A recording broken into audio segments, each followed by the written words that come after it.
이 바닷길에 제가 표시해 놓은 거는 미군 기지입니다. 미군 기지가 있는데 이 미군 기지를 통과해가지고 중국에 배가 들어오는 거는 만약에 미국하고 관계가 나빠졌을 때 매우 위험합니다. 한국은 괜찮아요. 일본도 괜찮고 대만도 괜찮아요. 왜? 우린 동맹국이니까 오히려 많으면 많을수록 우리는 안전해진다예요. 근데 중국은 위험해진답니다. 이런 차이가 있는 거예요. 우리가 미군이 철수하면 그걸로 끝나느냐?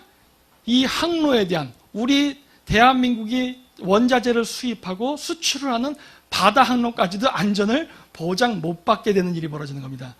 그러면 미군 철수하면 우리나라 경제가 지금처럼 유지가 될까요? 폭삭만 할걸요 아마? 이런 것들 좌파애들 얘기 안 하죠. 그냥 단순하게 한국 내부만 바라보면서 얘기하죠. 뭐 전쟁이 어쨌네, 뭐 미 제국주의가 어쨌네. 좁게 시야를 보게 하려고 그러죠. 왜?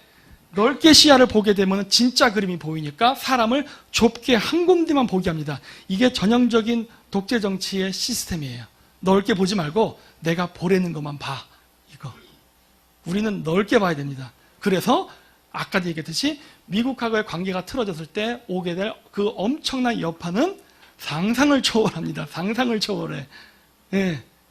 이거 지금 추석이니까 잠깐 멈췄지. 지금 미국이 한국 국채를 3조를 팔았죠. 미국이라고 하면 안 되지. 서양인 외국 자본이 국채를 팔았어요. 국채를 팔았던 의미가 뭔지 아십니까? 너랑 인연 끊겠답니다. 국채는 그 나라와 우리 간의 신용을 얘기하는 거예요.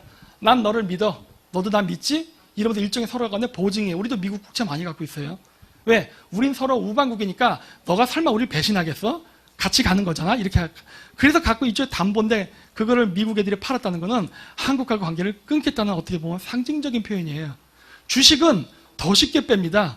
주식은 그냥 이렇게 딱 손가락 튕기면은 한 번에 10조도 뺄 수 있잖아요. 네. 그건 쉬워요. 국채가 빠져나가는 굉장한 의미를 갖는다고요. 뭐 그거 말고도 지금 코스피 주식도 뭐 이렇게 뚝뚝 떨어졌다고 하대요. 다행히 추석이라서 스톱이 됐죠. 모르죠. 또 추석 연휴 끝나고 뚜껑 열면 또 막 떨어질지 올라갈지 알 수는 없지만은 굉장히 불안하다는 거예요. 우리가 지금 한미 군사동맹을 굳건히 한다라고 대통령이 계속 말은 하긴 하는데 왜 외국 자본은 이런 식으로 움직일까요? 그거는 말과 행동이 다르기 때문이에요. 뭐 다 아시죠? 뭐 그거 굳이 제가 설명 안 해도. 우리는 점점 한미동맹에서 멀어지고 있어요. 멀어지면 멀어질수록 우리는 그동안 미국이 만들었던 세계의 시스템, 금융, 경제, 군사, 외교 등등의 모든 그러한 일종의 보호를 받았던 것을 다 벗어나겠다. 자유로워지겠다예요. 근데 그게 자유일까요? 그 몽골 초원에다가 양떼를 너는 지금부터 자유야. 마음대로 살라고 양떼를 초원에 풀어놓으면 그 양은 자유롭게 살 수 있을까요? 아마 그 다음날 늑대한테 먹힐걸요? 그 짓을 하겠다는 거예요, 지금 우리나라가. 이게 얼마나 위험한지를 모르는 거예요. 말로는 그래요. 미국의 식민지가 될 수 없어. 그래? 이 세상의 모든 질서 속에 들어가 살지 안 들어가 사는 나라가 단 하나의 나라도 있습니까? 심지어 미국조차도 초강대국이라 하지만 국제법을 무시하지 못하잖아요. 한번 조지 부시 때 한번 무시했다가 국제적으로 엄청 비난받고 고립당하는 바람에 다시는 그러진 않지 않습니까? 네? 모든 나라가 규칙을 지켜요. 규칙을 지키면서 자국의 이익을 취하려고 온갖 편법과 꼼수를 다 씁니다. 그렇게 하는 거예요, 원래 정치라는 건. 근데 우리가 그걸 그냥 벗어나겠다? 누구 마음대로. 안 되는데. 그러니까 너무 모르는 거예요, 이 세상을. 그래서 중국은 이렇게 바다를 통해서 원유 수입이 거의 90%입니다. 지금도 변하지 않았어요. 그러니까 바다가 끊기면 중국은 죽는답니다. 근데 바다는 지금도 미국이 100% 이겨요, 싸우면. 그러니까 중국이 왜 초조해하고 불안한지를 알 수가 있죠. 중국이 너무 일찍 칼을 뽑았어요. 그리고 미국이 이걸 봐버렸어. 그래서 용서할 마음이 없는 거예요. 너 나한테 개기려고 그랬다 이거지? 알았어. 넌 죽었다예요. 다시 빠꾸 못할걸요, 아마? 물론 미국이 그래 대화로 하자 해도 그건 절대로 대화하는 게 아닐 겁니다. 미국에 비형 많습니다. 뒤끝 있어요, 뒤끝. 뒤끝이 아주 장렬해요. 아주 어려운 싸움이 될 거예요, 앞으로 중국은. 그래서 우리는 어떻게 돼요? 중국하고 가까이 있으면 안 되는 거예요. 왜? 얻어 터지는 놈 옆에 있으면 같이 맞아요. 멀리 떨어져 있어야 되는데 지금 어떻게 하죠? 자꾸 중국 쪽으로 접근하죠? 왜 그러냐는 거예요, 도대체. 같이 맞을래? 이렇게 되는 거거든요. 지금 우리가 같이 맞고 있기 때문에 금융이고 뭐고 다 떨어지는 거예요. 왜? 중국하고 연결되어 있기 때문에. 미국이 중국 금융시장을 공격할 때 어디를 공격할 것 같습니까? 한국 공격합니다. 이거를 한국 사람들이 잘 모르시는 것 같은데 한국 공격해요. 홍콩도 이제 안 합니다. 홍콩도 중국 중앙정부가 통제를 하기 때문에 주식 조작해서 만약에 주식이 확 폭락하려 그러면 그 주식시장을 닫아버려요. 그냥 셧다운 내린다고요. 우리는 그렇게 못하잖아요. 그리고 한국에는 중국의 많은 부자 자금이 들어와 있습니다. 우리나라 부동산, 주식, 기업 등등에 다 들어와 있어요. 엄청나게 들어와 있어요. 그래서 우리나라의 금융시장이나 부동산 시장을 교란시키면은 그 여파가 바로 중국으로 전파됩니다. 큰일 났다는 거예요. 그래서 와, 한국이 불바다에 스스로 뛰어드는구나. 이 피해를 최소화할 수 있는 방법이 뭔지는 답이 다 나와 있는데 자꾸 우리나라는 반대로만 가려고 그러죠. 걱정이에요, 진짜. 자, 이게 2차 세계대전 전에 일본의 상황입니다. 일본은요, 이미 공업국가화 되면서 굉장히 큰 성공을 거뒀어요. 그래서 이미 세계에서 6대인가? 6위죠. 6위의 석유 수입국이에요. 엄청난 국가가 된 거죠. 그 짧은 사이에. 근데 보면 다 100% 이래요, 막. 옛날 때 농사 짓고 사무라이가 칼질하던 시대에는 쌀만 먹고 살면 돼요. 농경국가니까. 그래서 뭐 서양 애들이 와서 야 개항해라, 우리 비즈니스 하자 해도 필요 없었다가 공업국가가 되고 나니까 이제는 일본이 스스로 개항을 하고 더 밖으로 나갈 수밖에 없는 상황이 된 거예요. 왜? 자원이 없으니까. 물건을 만들었으면 팔아야 되고.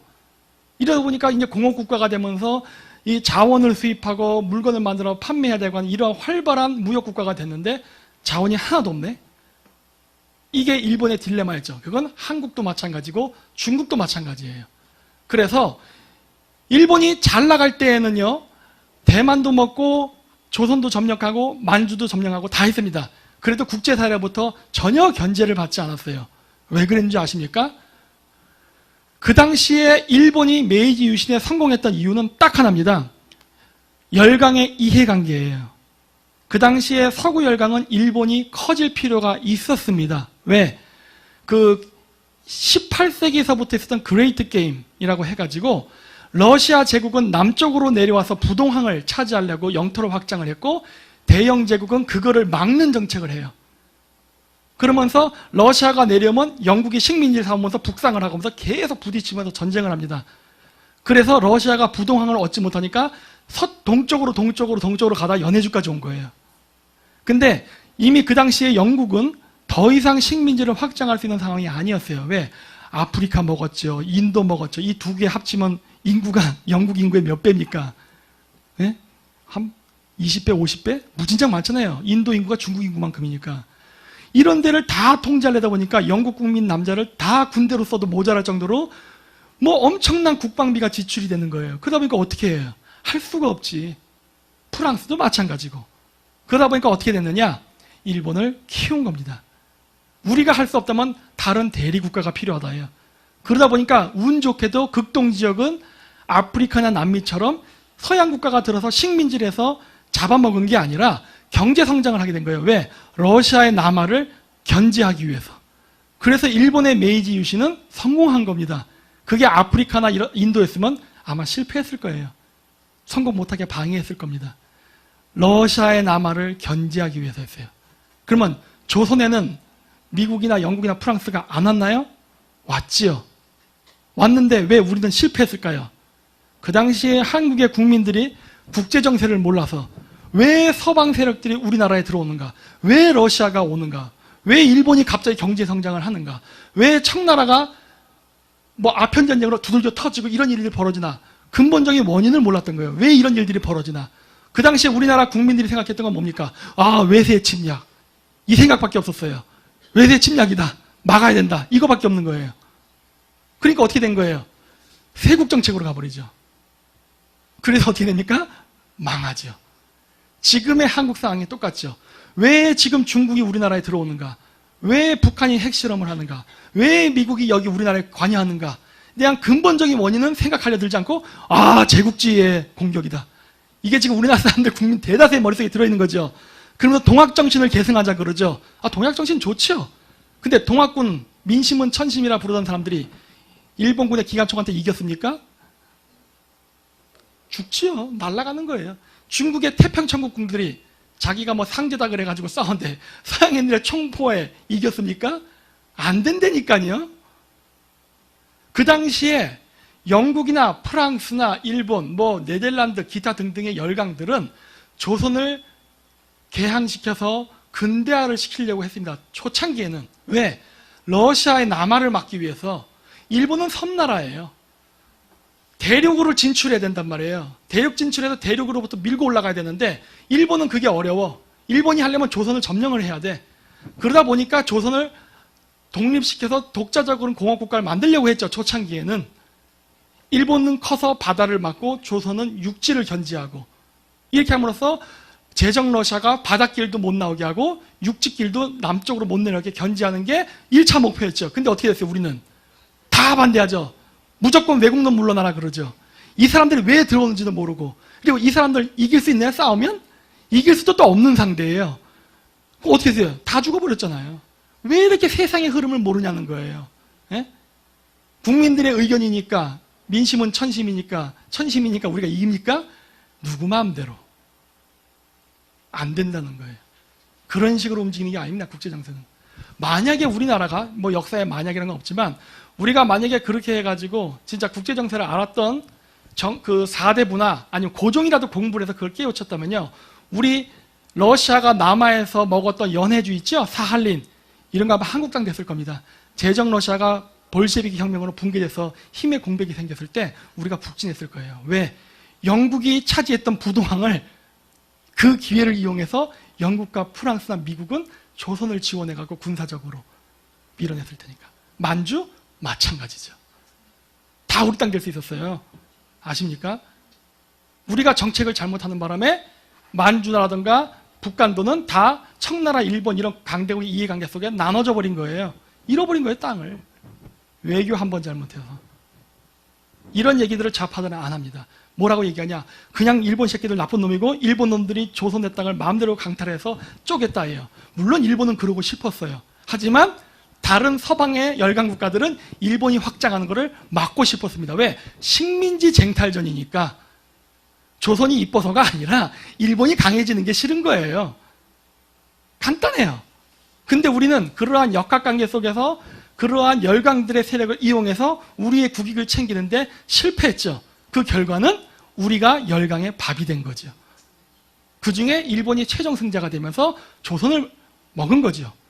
그러면 일본이 조선을 점령 안 했으면 일본은 조선은 독립국가가 됐을까요? 누가 먹어도 먹었죠. 왜? 스스로 개혁을 안 했기 때문에. 그래서 외교를 잘 해야 된다는 겁니다. 왜? 우리나라는요, 일본처럼 마찬가지예요. 자원을 수입해서 물건을 만들어 수출하는 나라예요. 결국 국제사회에 의존하고 교류할 수밖에 없는 국가입니다. 근데 국제사회의 흐름이라든가 외교관계를 이따위 식으로 개판으로 하면서 우리가 경제성장이나 강대국이 될 거라 생각하세요? 아니고 전쟁을 막을 수 있다 생각하는 거예요? 안 된다는 거예요. 지금도 아베는 뭐 저기 또 러시아 가고 또 뭐 중국 가고 뭐 엄청 돌아다니네요. 지금 보니까. 우리는 뭐 하고 있어요, 지금? 예? 이게 남일인 줄 아나 봐. 나는 그렇게 생각해. 지금 북한 문제가 남일인 줄 아나 봐요. 말로는 우리 민족끼리 하는데 외교를 보면 남의 일이에요. 야, 참 이래도 될까 싶어 진짜. 이제는 북한도 만주도 모자라서 북한까지 뺏기려고 그러나? 이렇게 감이 없냐예요. 왜 미군 기지가 한반도에 생겼으며, 왜 일본군이 지금 정식 군대화 됐으며, 왜 중국이 우리나라에 들어오는가? 이게 감이 안 오냐는 거예요, 지금. 응? 와, 참, 정말 바보 같다. 정말 바보 같다. 자, 그래서 일본이 만주 먹을 때까지만 해도 국제사회의 지지를 받습니다.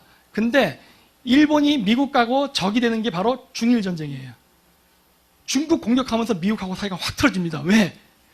만주 먹고 이런 거는요, 미국이 러시아를 견제하기 위해서 지원한 거예요. 필요하죠. 그 당시 러시아가 만주도 점령하고 연해주도 점령하고 내려오고 있었거든요. 그렇기 때문에 러시아 세력을 북상시켜서 부동항을 못 갖게 하기 위해서 하는 정책이었기 때문에 대찬성인데, 중국 땅은요, 여기는 부동항이랑 상관없잖아요. 러시아가 저기 갈 수가 없잖아.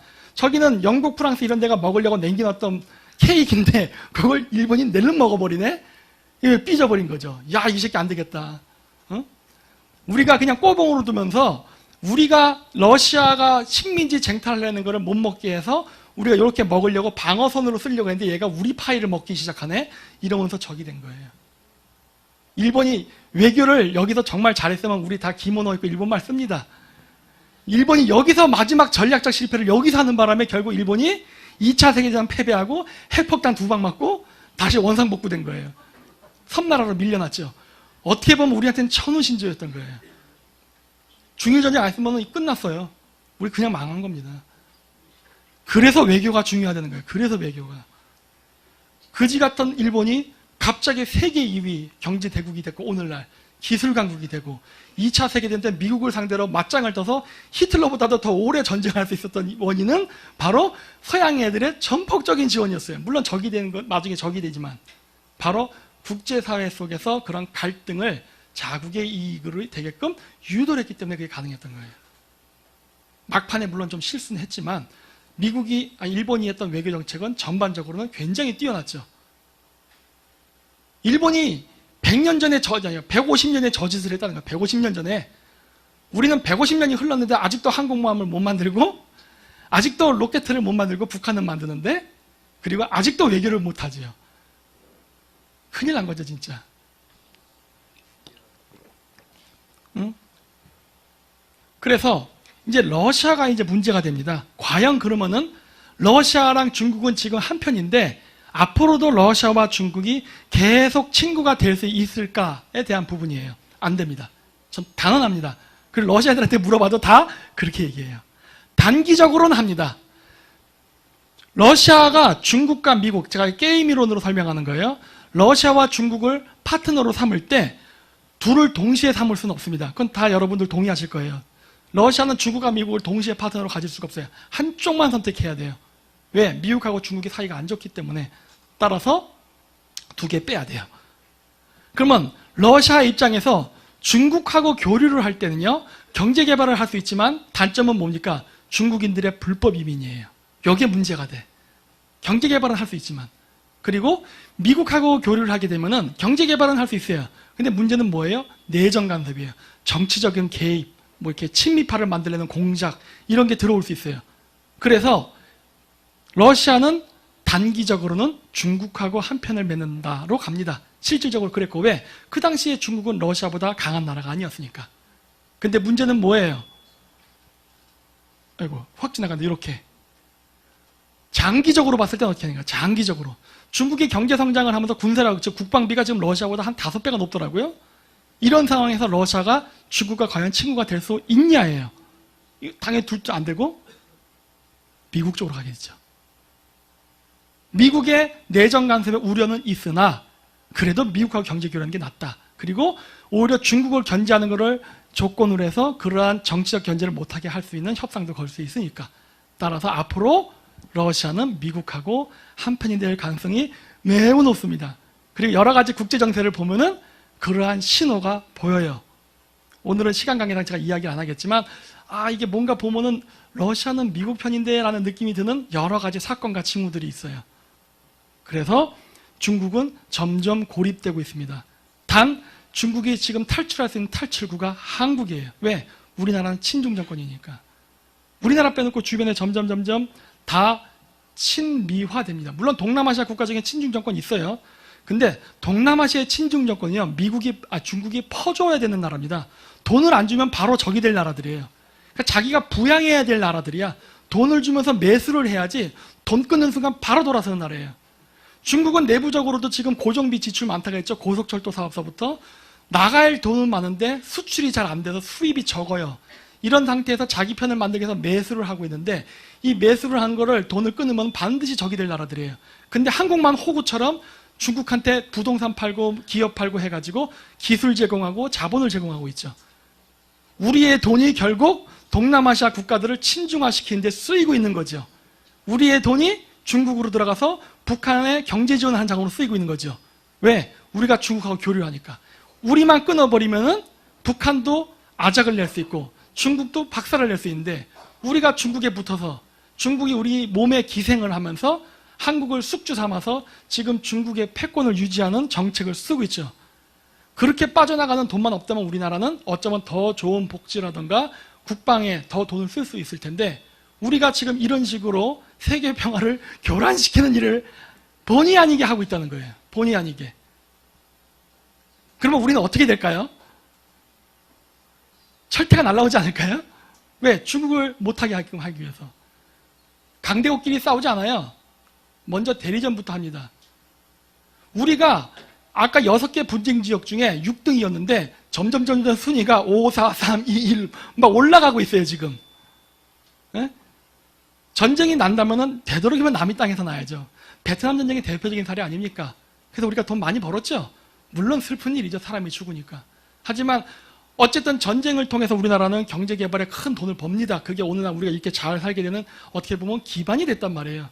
우리가 베트남 전쟁에서 한국 사람들이 많이 죽었기 때문에 또 미국이 중동에 건설을 할 수 있는 기회를 제공한 거고, 그거 우리가 영업해서 얻은 거예요? 우리의 희생이 따랐다니까요. 예? 전쟁을 하게 되면요, 주변 국가들은 신이 납니다. 왜? 비즈니스거든요. 예? 우리가 그 희생양이 되고 싶냐는 거예요, 정말. 지금 하는 정책을 보면 우리를 희생양으로 해서 세계 인류에게 돈을 주게끔 하는 짓을 하려고 하는 거예요. 이거는 뭐 사랑입니까? 아니면 병신입니까? 예? 왜 이런 바보 같은 짓을 하려고 하지? 다른 데도 전쟁이 나면 우리가 돈을 벌 수 있는데. 예? 국제관계 성곽이 어디냐는 거예요, 지금. 다 눈이 시퍼렇게 돼서 자국의 이익을 위해서 누가 불행해지라, 누가 멍청한 짓 하나 보고 있다가 호구짓 하면 그냥 얘다고 잡아먹는 게 국제사회인데 왜 잘 나가다 막판에 이런 짓을 하냐는 거예요, 도대체. 이해가 안 된다는 거예요. 그래서 이거는 중국이 입장에서 봤을 때예요. 중국은요, 장기적으로는 바닷길을 못 씁니다. 만약하고 미국의 관계가 나빠진다면 바닷길은 막힐 수가 있어요. 그리고 중국의 해군은 미국의 해군을 이길 만큼 힘이 세지 못해요. 그러니까 안 되는 거예요. 그럼 바닷길이 안 된다면은 나머지 남는 거는 시베리아하고 중앙아시아가 있는데, 러시아도 아까 제가 설명드렸죠? 러시아는요, 결정적인 순간에 배신 때릴 가능성이 매우 높습니다. 중국도 그걸 모르는 바가 아니에요. 그래서 러시아 쪽 시베리아 파이프라인이나 철도도 의존을 안 하려고 그래요. 그러니까 중국의 1대1로를 보면 러시아 쪽으로 가는 게 없습니다. 한번 잘 보세요. 왜? 러시아가 배신할까 봐 두려워서 그런 거예요. 그러면 남는 게 뭐예요? 중앙아시아죠. 그래서 제가 중앙아시아에도 그런 걸 많이 본 거예요. 엄청나게 중앙아시아에 중국이 천문학적인 돈을 들였죠. 자기 편을 만들기 위해서 온갖 공작을 다 했죠. 중국이 성공하는 것처럼 보였죠. 왜? 압도적으로 많은 양의 돈을 투자했으니까, 미국보다도. 근데 문제는 저거 연결 안 되면 아무 소용없다예요. 지금도 연결이 안 되고 있어요. 이것도 굉장히 어려워요. 그러니까 이런 여러 가지 정황을 보면은, 야, 이 게임에서 중국은 진다예요. 예. 2차 세계대전에서 일본이 패망할 때 메가더가 어떻게 쳐들어갑니까? 메가더가 이오지마라고 해서 저기 그 동경에서, 그러니까 요코하마 만에서 태평양을 바라보고 있는 쪽에 좀 멀리 떨어진데 이오지마라는 섬이 있어요. 거기 점령하고 그 다음에 필리핀을 점령하고 그리고 오키나와로 들어갑니다. 이거 왜 이렇게 했을 거예요? 메가더가 왜 이런 짓을 했을 거예요? 아까 제가 저 그림에서 보여드렸죠? 미국 쪽에서 들어가던 석유가 끊기면서 일본은 동남아시아에서 석유를 가지고 일본으로 가져갔습니다. 물론 동남아시아 쳐들어가면서 영국하고 프랑스랑 적이 돼요. 그러는 바람에 삼국동맹이라 그래서 이탈리아, 독일, 일본이 결국 힘을, 군사적 동맹관계를 맺게 되는데, 메가더 장군은 이오지마를 점령함으로써 일본의 해군이 하와이에서 태평양을 통해서 들어오는 해군이 잠수함 공격에 죽지 않게 해서 교두보를 확보한 거고, 필리핀을 점령해서 물자를 이렇게 축적하는 전초기지를 만들어 놓은 거고, 그리고 오키나와를 점령함으로써 완전히 일본이 인도네시아에서 자원을 가지고 일본 본토로 가져가서 무기를 만드는 끈을 끊어버린 거예요. 대단한 전략이죠. 피 터지게 싸울 필요 없는 거죠. 자원 딱 끊고 장기전으로 가면 일본은 그냥 쓰러지죠. 그게 전략이었던 거예요. 이거는 지금의 중국도 똑같습니다. 왜? 중앙아시아 시베리아 루트, 만약에 러시아가 중국이랑 적이 되잖아요. 저 카자흐스탄도 그건 러시아 편 듭니다. 중국 편 안 들어요. 바닷길 끊기는 거 100%죠. 그러면 중국은 과연 미국을 상대로 며칠을 싸울 수 있을까요? 몇 개월도 안 갑니다. 며칠. 싸우는 것도 아니에요. 길만 막으면 끝나는 게임인데, 길만 막으면. 왜? 물자가 딸리니까 중국 내부에서 인플레이션 발생하고 폭동 발생할 텐데 가만히만 있어도 전쟁 안 해도 돼요. 한국 사람들은 잘 몰라갖고 뭐 중국이랑 미국이 막 군대가 막 확 동원 내려가고 하는데 동원 안 해도 됩니다. 그런 거 필요 없어요. 그냥 끝나는 전쟁이에요. 그러니까 중국 옆에 있지 말라는 거예요. 위험하다요. 왜? 승패가 명확한 전쟁에서 왜 지는 쪽에 줄 섭니까? 일본이 삼국동맹에 줄 섰다 패전하고 어떻게 됐어요? 개박살 났잖아요. 이게 바로 1대1로 빨간색이 중국이 말하는 실크로드 길, 파란색이 중국이 원하는 바닷길이에요. 제가 표시하는 거 다 분쟁 지역이죠. 그리고 그 미국 깃발 모양이 있는 데가 친미 국가입니다. 어때요? 1대1로가 정상적으로 운영되겠습니까? 안 되죠? 다 막혔다예요. 중국이 1대1로를 하기 위해서 시진핑이가 엄청나게 돈을 쏟아붓습니다. 지금 시진핑의 장기 집권 프로젝트 중에 일종의 선거 공약, 중국 사람들에게 어떤 중국의 밝은 미래라는 청사진을 제시할 때 항상 나온 게 1대1로예요. 저 1대1로 100% 실패한다 전 겁니다. 100% 실패한다. 예. 여기 혹시 투자하신 분이든 돈 빼세요. 100% 실패합니다, 이거는. 이길 수가 없어요. 금융서부터 다, 전부 다 막혀 있어요. 제가 자세히 설명 못 하겠지만. 그래서 중국이 원하는 바닷길로 못 가고 미국이 만들어 놓은 바닷길로 가면 그냥 되는 거예요. 왜 쓸데없이 중국이 만들어 놓은 바닷길을 가려고 하다가 철퇴를 맞으려고 하는 이상한 행동을 하려고 하는 거예요, 우리나라가. 그냥 하던 대로 하라니까. 머리 쓰지 말고, 그러니까 무식하면 하던 대로 하라니까. 머리 쓰려 하지 말라는 거예요. 머리를 못 쓰는 사람이면은 시키는 대로 하라는 거예요, 시키는 대로. 똑똑한 외교관이 나올 때까지 시킨 대로만 해. 나중에 똑똑한 외교관이 나오면은 잘 쇼 붙여서 더 이익을 보게 하면 되니까. 머리 쓰지 말라요. 바보는 머리 쓰면 안 됩니다. 시킨 대로 해야 돼요. 예. 실크로드도 마찬가지예요. 어떻게 저길 뚫고 가겠냐는 거예요. 저거 할 수 있겠냐는 거예요. 우즈베키스탄의 테러리스트들이 철도를 장악하고서 농성을 벌인다. 한국군 여기 파견할 수 있어요? 미국처럼 네이비실 이런 부대가 막 헬리콥터로 쫙 낙하해갖고 막 우즈베키스탄의 반군들 두두두 막 죽이고 막 하고서 막 철도를 지키고 이런 거 가능할까요, 한국이? 못한다니까요. 그래서 안 된다는 거예요. 그래서 안 되는 길을 왜 자꾸 하려고 하고 자꾸 중국 애들이 얘기하니까 한국에서 막 여론 호도해갖고 투자하라고 돈 받고 하는 거를 왜 하냐는 거예요. 이거 투자하면 어차피 없어지는 돈인데 이 돈 그대로 다 미국이나 일본이나 유럽 애들이 가져갑니다. 이거 금융 장난쳐가지고 중국 다 뺏겨 이거. 그래서 우크라이나를 제가 얘기를 많이 해요. 우크라이나가 굉장히 잘 살던 나라예요. 무지무지 잘 살던 나라입니다. 소비에트 시절에도 여긴 참 여유롭게 살았던 나라예요. 풍요로웠죠. 지금도 키예프 가면요 정말 멋있습니다. 도시가 끝내줘요. 서울보다 더 멋있어요. 왜? 그 고풍스러운 그 막 500년 된 건축 양식들 막 쫙 있고 정말 멋있어요. 유럽의 어느 도시 못지 않습니다. 그런데 무진장 못 살아요. 아주 똥구녕이 찢어지게 가능한 나라입니다, 지금. 네. 왜 이렇게 됐느냐?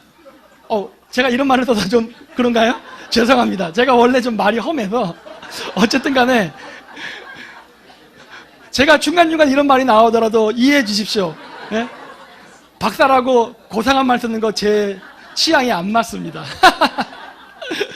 그런데 어쨌든 간에 그러한 문제가 생긴 이유가 뭐냐면 파이프라인하고 또 관련이 있어요. 우크라이나 쪽을 통과해서 러시아의 파이프라인이 들어갑니다. 유럽 사람들이 우크라이나를 통과하는 파이프라인으로 원유나 가스를 수입을 하는데 우크라이나가 우리나라처럼 좌우로 갈라져서 맨날 싸웠어요. 좌우 나눠서 맨날 좌파 정권 들어섰다 우파 정권 들어서 우권 좌우 막 이러니까 어떻게 돼요? 정책이 개판되고 경제 정책이 제대로 안 가고 외교 다 무너지고 지금의 한국처럼 그러면서 경제가 폭삭 망하니까 더 혼란스러워진 거예요. 그랬다 그때 좌파 정권이 들어서요. 친러파 대통령이 들어섭니다. 그러다 보니까 어떻게 된 거예요? 서방에서 자원이 빠져나가기 시작해요. 왜? 처음에는 기대를 하죠. 우리가 우크라이나를 도와가지고 이걸 우리 서방의 편으로 만들자. 그래서 우크라이나를 키워갖고 러시아를 방어하자. 왜? 우크라이나라는 나라는 러시아의 중간에 있어요. 그러니까 우크라이나가 유럽의 편이면은 러시아의 침략을 막는 방패막이가 되는 거예요. 그래서 지원한 거예요. 그래서 우크라이나를 너가 잘 살아야 우리가 잘 살 수 있어요. 인도주의 이런 거 없어요. 국제관계에. 자기네들이 국방비를 덜 쓰고 경제개발에만 돈을 투자해서 더 부자가 되기 위해서 경계서에 있는 국가를 지원을 해가지고 너 군대 키워 이렇게 하면서 돈 준 거예요. 그래서 경제발전도 시키고 한국도 그래서 경제발전을 한 것이고. 근데 문제는 뭐였느냐? 우크라이나는 너무 빨리 민주화가 되다 보니까 어떤 경제개발 정책인 걸 한 번에 쫙 추진을 못 해버려요. 왔다 갔다 하다 보니까 외국에서 자본은 들어오는데 서로 정권 바뀌면 그 돈 헤쳐먹느라 정신이 없어갖고 이권 먹다가 부정부패 발생하고 뭐 이러고 하면서 다 무너져 버린 거예요. 그래서 가난해지니까 어떻게 돼요? 러시아로부터 공급받던 가스 결제 대금을 못 냅니다. 돈이 없어서, 가난해서. 그러니까 러시아가 삐져가지고 파이프라인을 끊어버린 거예요. 그때 막 난리를 치는 거예요.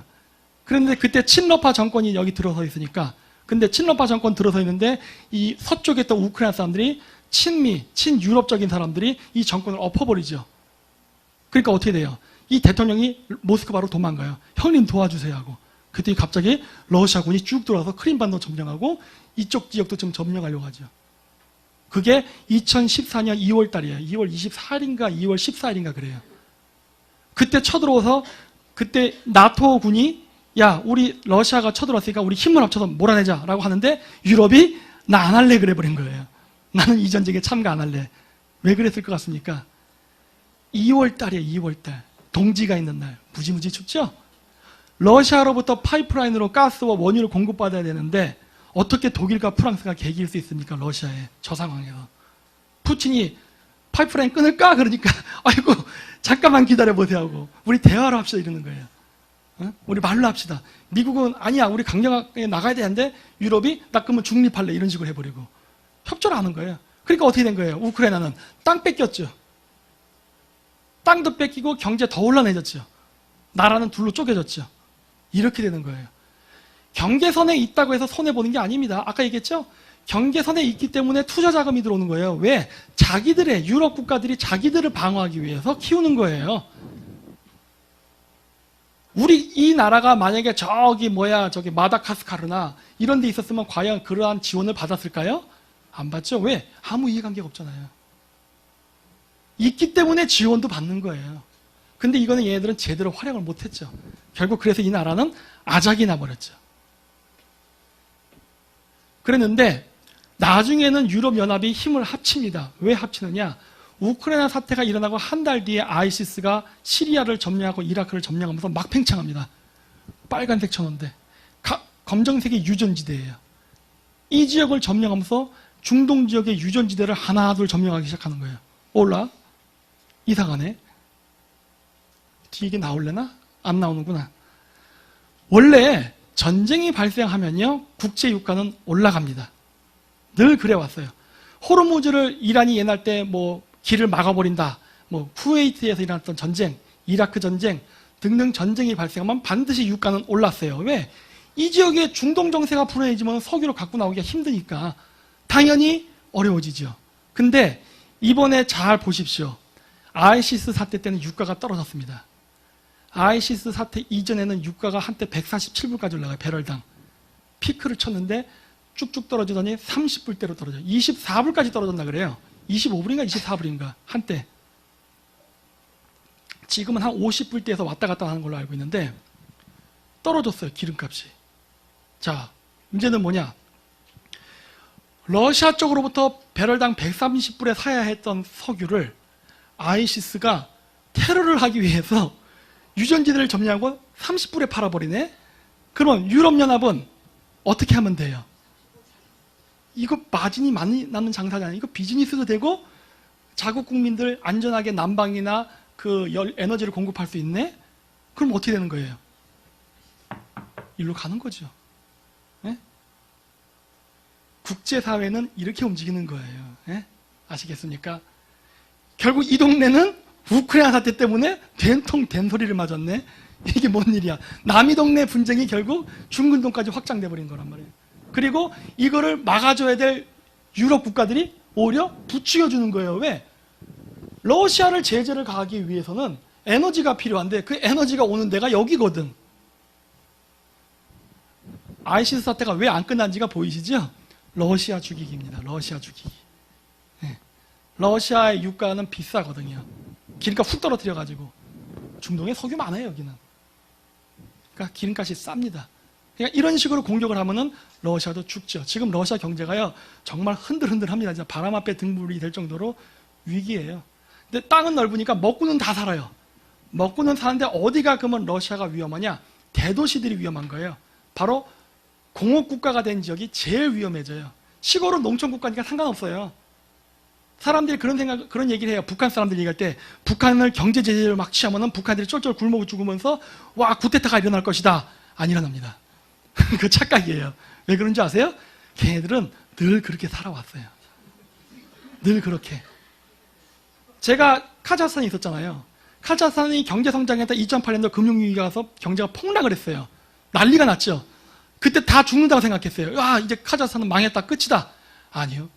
국민들은요, 여전히 태평이에요. 왜? 나는 원래 늘 이렇게 살아왔어. 그렇게 된 거예요. 그건 누가 손해본 거예요? 부자들이죠, 부자들. 부자들이 손해본 거예요. 이번에도 북한을 경제 봉쇄를 취하면은 아마 북한 주민들이 쿠데타를 일으키진 않을 겁니다. 군부 세력이 일으킬 거예요. 요즘 이게 사진 보니까 평양이 꽤 건물이 많이 올라갔더라고요. 무기 많이 팔아먹고 마약 팔아가지고 꽤 멋진 삶을 살고 있더라고요. 자본주의의 꿀을 먹었네. 야, 이거 나중에 자원 끊기면은 미치고 환장할 애들은 군 간부들이에요. 군 간부들이 김정은을 죽일 수도 있죠, 이렇게 되면은. 국민들은 상관 안 해요. 원래 그렇게 살았어. 그런가 보다 하지, 제일 민감하게 반응하는 건 바로 대도시의 사람들이에요. 러시아에서도 힘들다고 하는 게 바로 모스크바, 상페테르부르크 이런 데예요. 이런 데 사람들이 힘들다 하지, 시골 가잖아요. 태평해요. 지금도 보드카 마시고 놀고 팅자팅자 놀아요. 왜? 늘 그런 삶이었거든. 네. 여기서 훅 가는 거죠. 그래서 우크라이나 보십시오. 꼴찌예요, 꼴찌. 몽골보다도 경제가 낮아요. 와, 몽골 못 살거든요. 혹시 몽골은 가보신 분 계시죠? 몽골 어때요? 좋습니까? 저희 매우 춥고 음식도 좀 그렇고, 네? 더 나빠요. 몽골보다 못 살아요. 카자흐스탄은 저 꼭대기 위에 있어요. 지금 통계상으로는 카자흐스탄이 러시아보다도 잘 삽니다. 폴란드도 저거 잘 살죠? 폴란드가 왜 잘 살까요? 러시아랑 국경을 다고 있잖아요. 러시아랑 국경을 다고 있기 때문에 폴란드가 방패막이가 되니까 서방 국가들이 폴란드를 키워준 거예요. 다행히도 폴란드는 그걸 잘 받아서 성공했고, 우크라이나는 정치 혼란 때문에 폭삭 망한 거죠. 카자흐스탄 정치를 잘해서 성공했죠. 즉, 경계에 있다는 것은 좌파들 논리처럼 뭐 강대국 사이에 껴서 고래싸움에 새우 등 터진다 이런 패배주의적 사고방식을 가지면 이렇게 되는 겁니다. 근데 그게 아니라 이거야말로 진짜 우리가 강대국한테 눈먼 돈을 먹을 수 있는 기회다라고 생각하면 성장하는 거예요. 카자흐스탄 대통령이 박정희 대통령을 모방했어요. 그러니까 늘 얘기해요. 우리나라가 경제 성장할 때 경공업을 개발을 안 하고 중화공업을 위주로 발달을 시켰습니다. 왜 그랬는지 아십니까? 자주국방 때문이에요. 자주국방. 북한보다 더 강한 군사를 갖기 위해서는 우리는 우리의 무기를 가져야 돼요. 그러려면 중화공업이 발전해요. 철강, 화학, 재련 이런 것들이. 근데 이런 것들은 개발해봐야 쓸모가 없어요. 예를 들어서 과산화수소를 만들었어요. 그럼 여러분들 사시겠습니까? 황산나트륨을 생산했어요. 사실래요? 뭐 했을 거예요? 뭐해? 그쵸? 원래 미국이 한국을 개발할 때는 일본의 위성국가 정도로 만들려고 그랬어요. 하청업체 국가. 옛날 대만처럼 뭐 이렇게 컴퓨터 만들면 플라스틱 깍이라던가 그 다음에 포장지라던가 이런 거 만드는 거에서 돈 벌어서 먹고 살게끔 하는 거. 그리고 이제 미국이 무기를 팔아먹으려고 그랬죠. 그 돈 벌면은 비싼 무기 갖고 와서 팔면은 우리는 요런 거 막 1000만 개 팔아가지고 비행기 한 대 사고 요렇게 하려고 했었던 거죠. 근데 중화공업을 개발했죠. 왜? 우리가 직접 무기 만들려고. 이 짓을 한 거예요. 근데 그때 당시에 미국이 노발대발 하죠. 시키는 대로 하라 이 개념 없는 새끼야 막 그러고. 근데 그대로 해버리죠. 왜 그랬습니까? 냉전 시대 때 미국은 한국을 포기할 수가 없거든요. 이때 내가 갑질을 안 하면 언제 하냐예요. 약소국인데 이때가 아니면 이 막대한 자금을 받을 기회가 영원히 날아간다예요. 이때가 아니면은 중화공업을 못 합니다. 아시겠어요? 내 돈 들여서 어떻게 중화공업 개발해요? 돈이 얼마가 드는데 기술이 돈만 있다고 되나요? 기술은 어디서 배울 거야? 일본 찾아가잖아요. 미국은 돈은 줬지만 기술은 안 주죠. 요 새끼 멕시코나 아르헨티나처럼 왕창 했다가 부도나게 해가지고 작살낸 다음에 내가 내 꼬봉으로 만들어야지 했는데 일본에 가가지고 기술을 뽑아오잖아요. 미쯔비시, 뭐 히타치 이런 데서 죄다 기술적으로 우리가 포항제철, 현대, 삼성 다 만들잖아요. 일본 기술로. 그렇죠? 그래서 미국 돈 받고 일본 기술 받아가지고 해버린 거예요. 잘 이용해야 된다는 거예요. 절대 강대국 사이에 꼈다고 손해보지 않습니다. 왜? 그게 바로 기회거든요. 네. 다른 지역에, 한국이 다른 지역에 있었다면 이런 기회가 안 왔어요. 왔어도 이렇게 개발하게 못 뒀습니다. 왜? 분명히 방해가 들어갔을 거예요. 근데 방해할 수가 없었어. 야, 그냥 저 새끼 한 대 내 또 이렇게 돼버린 거예요. 왜? 미국은 또 다른 계획이 있었죠. 하지만 그걸 요리조리 잘 피하면서 결국은 우리가 자동차 만들고 핸드폰 만들고 해버렸죠. 아이폰을 삼성 갤럭시가 이겨버렸잖아요. 현대가 GM, 크라이슬 이런 거 이겨버렸잖아요. 우리 토요타랑 싸우고 있잖아요. 우리가 이럴 줄 알았나. 제가 어렸을 때 중동 갔을 때도 이스 소니 해가지고 일지하면은 선망의 대상이었어요. 근데 지금 소니 어디 갔어요 지금? 에? 삼성의 매출이 일본 모든 전자제품 매출을 능가하죠. 야, 우리가 언제 이렇게 돼버리냐? 이렇게 된 거예요. 전략이에요, 전략. 그러니까 그 어떠한 생각을 갖고 접근하냐에서, 즉 강대국의 이해관계는 절대 우리에게 마이너스가 안 됩니다. 오히려 기회가 되고 찬스가 돼요. 그러니까 결국 마음가짐이에요. 좌파들이 얘기하는 패배의 역사, 슬픔의 역사, 후회의 역사, 한의 역사로 배우면 우리는 진짜 글로 가버립니다. 왜? 그 데뷔하는 가수들 슬픈 노래 부르면 팔자가 그렇게 변한다면서요. 그래서 밝은 노래만 부른다면서요. 밝게 가야 되는 거예요. 밝게. 이게 아주 간단한 이치예요. 우리의 역사를 좋게 밝게 가야 돼요. 그래야 진짜 긍정적이 됩니다. 예. 근데 그렇게 안 하려고 그러죠, 지금. 왜? 우리 민족을 죽이려고. 그렇게 되면 죽거든요.